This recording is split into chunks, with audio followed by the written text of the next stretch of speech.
lesson, we're going to be talking about equivalent fractions. So before we start, let's talk about what is an equivalent fraction. Equivalent fractions are fractions with different numerators and denominators that represent the same value or portion of the whole. So you can find equivalent fractions using fraction strips, which you have in your packet, or on a number line. So if you'd like to follow along while I'm finding some equivalent fractions during this video, you can use your fraction strips that came in your packet.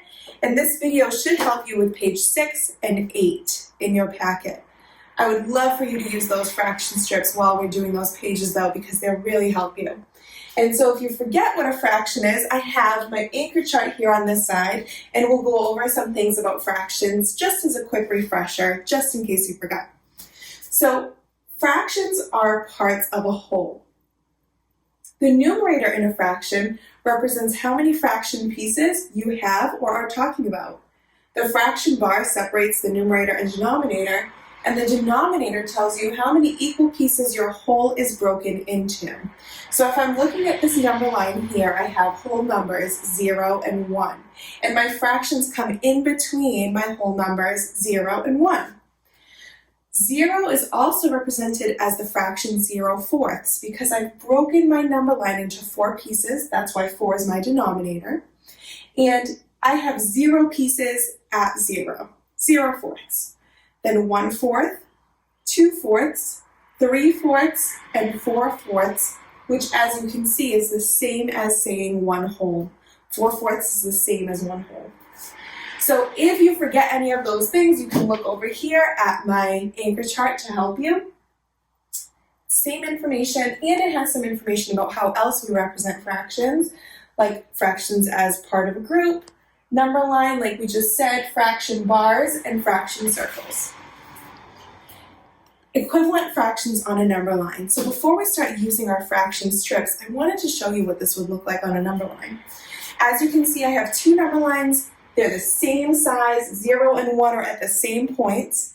And the first number line is broken into 2 pieces, so my denominator is 2. I'm looking at halves.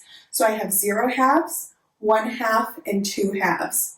And my bottom number line is separated into fourths. So I have 0/4, 1/4, 2/4, 3/4, and 4/4. It's really important to remember if you're comparing fractions or looking for equivalent fractions on a number line, that you look at a number line that is the same, where they're the same size. Your wholes have to be the same size so that you can compare them correctly. And that's why I like to use fraction strips.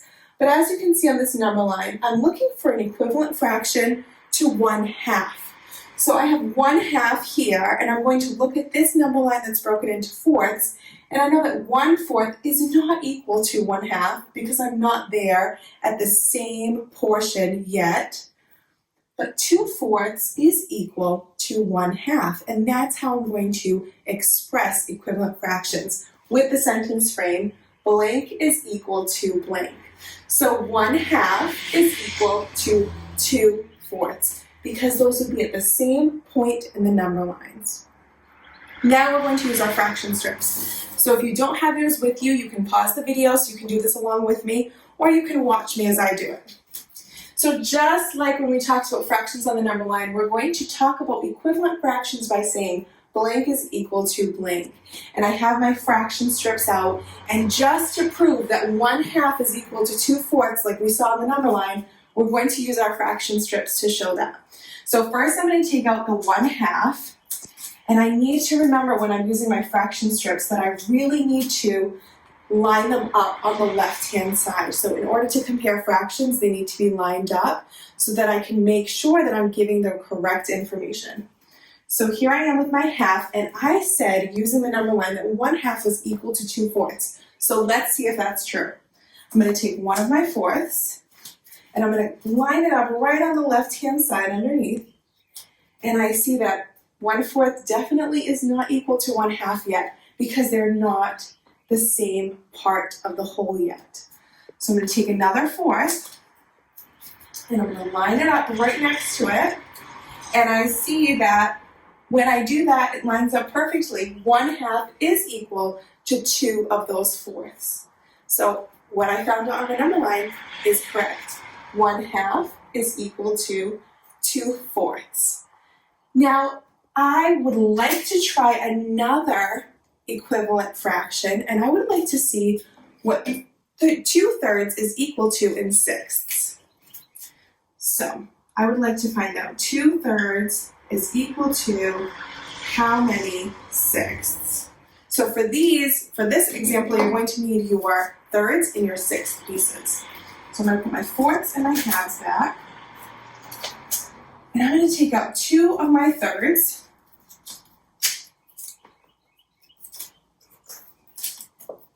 And I'm going to try to find how many sixths are equal to 2/3. So let's start.